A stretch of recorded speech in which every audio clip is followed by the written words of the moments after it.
ስሜ ዘሪሁን መገርሳ እባላለሁ። የመጣሁት በዚህ ሰዓት ከአዲስ አበባ ነው። በዚህ ሰዓት ውስጥ ማለት ነው። የቆየሁት ግን ሌላ ቦታ ነው። እዚህ ከእናንተ ፊት ሲቆም ጌታ ረድቶኝ በህይወት ዛሬ እዚህ መገኘቴ ሲቆም ሰው መስላቸዋለሁ። ከዛሬ 8 ወር በፊት ግን ሰው አልነበርኩም እና ሰው ሆኜ እዚህ ቦታ በመገኘቴ ፈጣሪ ስሙ ይባረክ።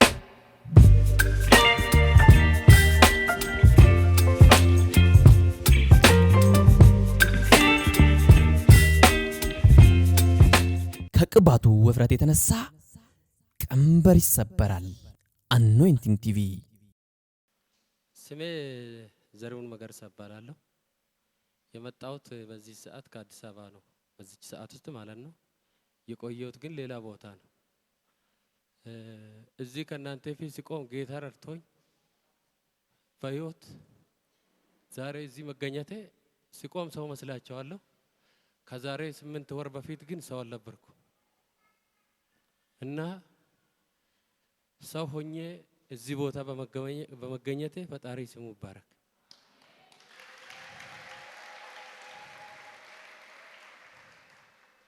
እኔ ስራዬ የሀገር መከላከያ ሰራዊት ውስጥ ነው የሚሰራው። 2013 ጀምሮ እስከ ዛሬ ድረስ በውጊያ ውስጥ ነው ቆየሁት። በውጊያ መካከል 2013 ያሳለፍኩት መከራ ከሰኔ 24 ጀምሮ እስከ ዛሬ ቀን እዚህ ቦታ እስከምደርስ ድረስ ያሳለፍኩት መከራ እጅግ ብዙ መከራ ነበር።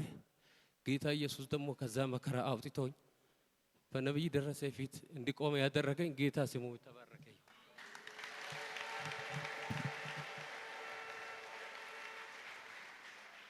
2013 ላይ እጅግ ብዙ ጓደኞቼን አጥቻለሁ። እጅግ ከባድ ውጊያዎችን አሳልፌያለሁ። ጓደኞቼንም ማልቀብርበት ሰከንድም አይቻለሁ። ድንጋይ ክቤበት ያለፍኩት ወንድሜንም እህቴንም አውቃለሁ። እኔ ግን ጌታ ኢየሱስ ከዛ ውስጥ ሸፍኖ እንደ እንቁላል እጁ ላይ ይዞ ከዛ አውጥቶኛል። ልብሴም ሳይነካ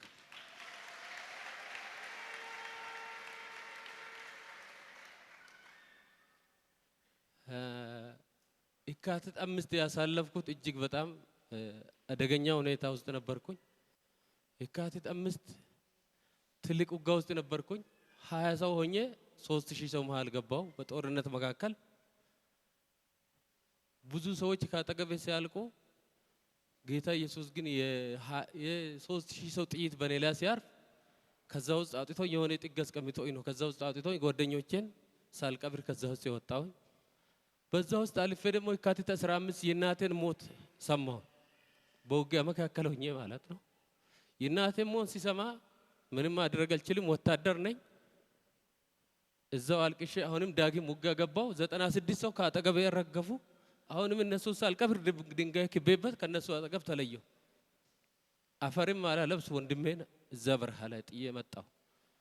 ግን ሰኔ 10 ጀምሬ እጅግ በጣም ዘግናኝ በዓለማችን አይቼም በፊልም የማላቀው ውጊያ ውስጥ ገብቼ እጅግ በጣም በቁጥር የማልገልጸው በቁጥር መግለጽ አልችልም። ብዙ ወንድሞቼ ብዙ እህቶቼ ካጠገቤ ሲረግፉ ጌታ ኢየሱስ የዛሬን ቀን ከዚህ ቦታ ካወጣኝ እኔ ለአንተ ምንም ሊያደርግልኝ አልችልም፣ ገንዘብም የለኝም ምንም የለኝም፣ ግን ልታወጣኝ ትችላለህ ሆይ ብዬ አለቀስኩ።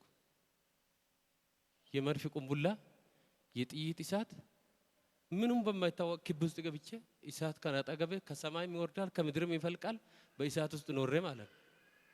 ግን ሰኔ 13 መጨረሻ ሲያቅተኝ ደክሞኝ ጥይትን በማለቅ ሁሉ ነገር በማለቅ ጓደኞችን በመጨረስ አሞራ ሲበላቸው ቁጭ ብዬ ያየው በሬሳ መካከል ሆኜ መጨረሻዬን እጅ ለጠላት እጅ ላይ ወደቅኩ ማለት ነው። ለ17 ወር ወይኔ ቤት ታስሬ ቆየሁ። 17 ወር የማልሆነውን ሆኜ የማልገልጸውን አሁን እዚህ ቦታ ላይ መናገር የማልችለውን ወንድ ልጅ የማያሳልፈውን አሳልፌ ሴፍቲ ታንከር የሽንት ቤት ውሃ ጠጥቼ ዛሬ እናንተ ፊት ተገኘሁ በዚህ ሰዓት እና እዛ ቦታ ላይ እቺን የምታክል ዳቦ ለ17 ወር ጠዋትና ማታ አንድ እየበላሁ እንደዚህ አይነት ሊሾ ላይ በራቆቴ እየተኛሁ በጨለማ ቤት ታስሬ መጥቼ እህቶቼ ሲሞቱ እየቀበርኩ እስር ቤት ውስጥም በዓለማችን ላይ ቬሪ የሚባል በሽታ የተገኘ እኛ እስር ቤት እያለን 2013 ሰው ልጅ እንደ ከሰል ሆኖ የሚሞትበት እነሱንም እየቀበርኩ እኔ መልያል ተያዝኩ። ግን ከዛ ውስጥ ጌታ ኢየሱስ ዝም ብሎ ይከተለኛል። እኔ ጌታ ኢየሱስን አላቅም። እስር ቤት ውስጥ ነው ተቀበልኩት። ይሄን ሃይማኖት ከሚጠሉ ሰዎች አንድ ቁጥር እኔ ነበርኩ። በዓለም ላይ ይሄንን ሃይማኖት ከሚጠሉ ሰዎች አንድ ቁጥር እኔ ነበርኩኝ። እህቴን እናቴ ይሄንን ሃይማኖት ስትቀበል የጠላው ጥላቻ እኔ ነኝ የሚያውቀው። እህቴን ለ8 ዓመት ነው ይካድኳት። ግን ጌታ ኢየሱስ ደግሞ እስር ቤት ውስጥ አስገብቶ አስተማረኝ፣ ቀጣኝ። ከእሳት መካከል እሳተ ገሞራ ውስጥ አስገብቶ ቀጣኝ። እዛ እስር ቤት ውስጥ ሆኜ ጌታ ኢየሱስን እንድቀበል አደረገኝ። ከዛ ወጣሁ፣ ከትግራይ እስር ቤት ወጣሁ። 17 ወር ታስሬ አሁንም ቦታውን መግለጽ አልችልም። ተመልሼ አሁንም ወደ ወገኔ ወደ አገሬ መጣሁ ስል እስር ቤት ተወረወርኩ። እዛው እስር ቤት ውስጥ ሆኜ የሆነ ሞባይል አገኘው። የነ እዩን አገልግሎት ነው ሲያይ ነበርኩ። መልሼ አንድ ቀን እየጎረጎርኩ ሞባይሌን ይሄን ቻናል አየሁ። ይሄን ቻናል ሲያይ ብዙ ምስክርነት የሚሰጡ ሰዎች፣ ብዙ ታሞ የሚድኑበት ሰዎች እያየሁ ቆየሁ። ተደብቄ ነው እስር ቤት ውስጥ ነው በትንሽዬ ነገር ውስጥ ነው ተደብቄ የሚተኛው። እና ይሄን ፕሮግራም እያየሁ ቆየውና የፋሲካ ባለፈው ያለፈውን ጌታ ኢየሱስ ብዙ ሰው ይመሰክራል፣ ብዙ ሰው ይድናል። እኔ እዚህ እስር ቤት ውስጥ ቁጭ አድርጌ ለምንድን ነው የምታስቸግረኝ? ከዛ እሳት ውስጥ አውጥተኝ አይደለም እንዴ? ከሞቱ ወንድሞቼ እህቶቼ ሳልቀብራቸው ድንጋይ ክቤበት ከመጣው ውጭ አውጥተኝ። እዚህ ቦታ ደግሞ እሳት ውስጥ ከላይ እሳት ነው፣ እሳተ ገሞራ ውስጥ ነው ያለሁት። አፋር ክልል የሚያውቅ ያውቃል። ከታች ሞቃል፣ ከላይ ይነዳል። እኔ እዚህ ውስጥ ያሰርከኝ አምላክ፣ እኔ ነብይ ደረሰ ማላልኩም እዚህ ሰውዬ ፊት አቁሜ ለምንድን ነው እንድመሰክር የማታደርገኝ? 7 ቀን ጾም ጸሎት ገብቼ ይሄ ሰውዬ ፊት ቆሜ የማልመሰክርበት ቀን እኔ ለምንድን ነው የማይኖረኝ? ጌታ ኢየሱስ አልኩ። ግን በማላውቀው ነገር ደግሞ እንዴት ሆኜ እንደመጣው መላቅም ያው በምን አይነት እንደመጣው እስከዚህ ድረስ እንደደረስኩ መላቅም መጥቼ እዚህ ቦታ ራሴን አገኘው ማለት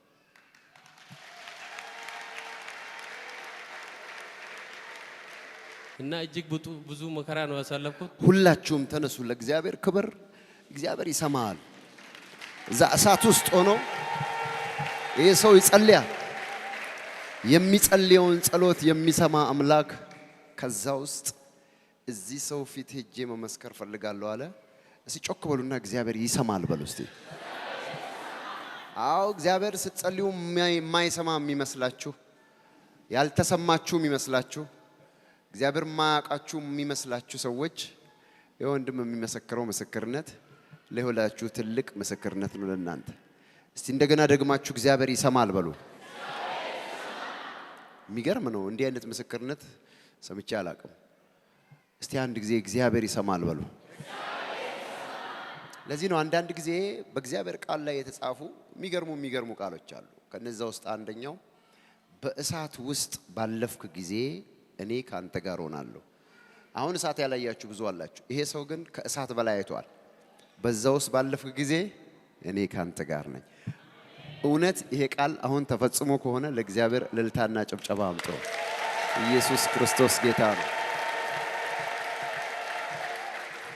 አሜን። እግዚአብሔር ድንቅ ነገር አድርጎለታል። እጆቻችሁን አንሱና እግዚአብሔር ሆይ በሉ። አመሰግንሃለሁ። በእውነት አንተ ትሰማለህ፣ አንተ ታያለህ።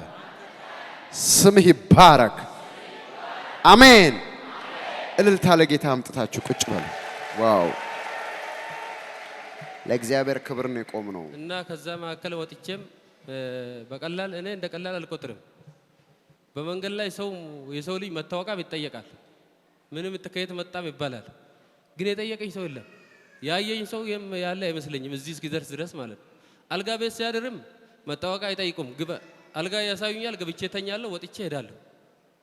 እና ከዛ ቦታ ስነሳ ፈጣሪ ሆይ አንተን ከፊት አድርጋለሁ፣ ጌታ ኢየሱስ አንተ ከፊቴ ቅደም፣ እኔ እከተልሃለሁ ብዬ ነው የተነሳሁት ማለት ነው።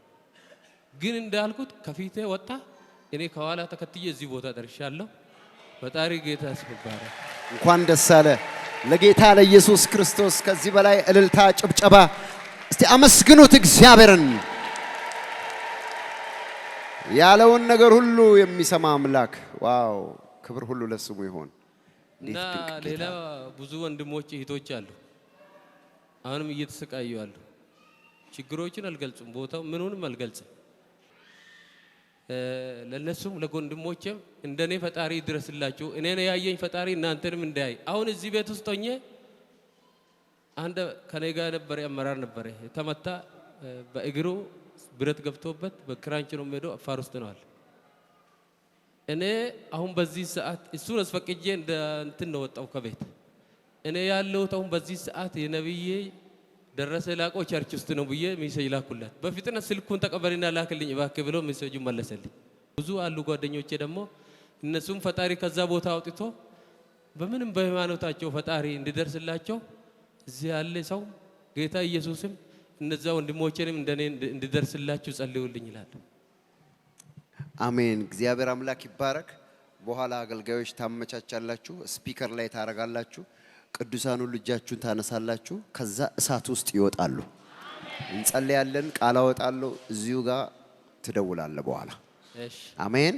እግዚአብሔር አምላክ ይባረክ። እግዚአብሔር በዚህ ያለ እልልታ ጭብጨባ አምጡ። ወንድሜ ተነስ፣ ተነስ፣ ጌታ ደርሶልሃል። ምክንያቱም የሱን ህመም እየታመሙ እንዳይቀጥሉ እግዚአብሔር እንዲፈታቸው ነው። ጌታ ድንቅ ነው። እግዚአብሔር ይባረክ። እያጨበጨባችሁ እግዚአብሔር ይባርክ ብላችሁ ሸኙት። ተባረክ ወንድሜ፣ ጌታ ይባርክ። በየጊዜው የምንለቃቸውን ቪዲዮዎችና የተለያዩ መረጃዎችን ለመከታተል ፕሮፌት ደረሰ ላቀው ህዝባር አኖይንቲንግ ቲቪ የሚለውን የፌስቡክ ገጻችንን ላይክና ፎሎ ያድርጉ። እንዲሁም ፕሮፌት ደረሰ ላቀው ህዝባር አኖይንቲንግ ቲቪ ወርልድ ዋይድ የሚለውን የዩቲዩብ ቻናላችንን ሰብስክራይብ ያድርጉ። በየጊዜው የምንለቃቸውን የተለያዩ ቪዲዮዎች በሰዓቱ ቀድሞ እንዲደርሶት ደግሞ የደውል ምልክቱን ይጫኑ።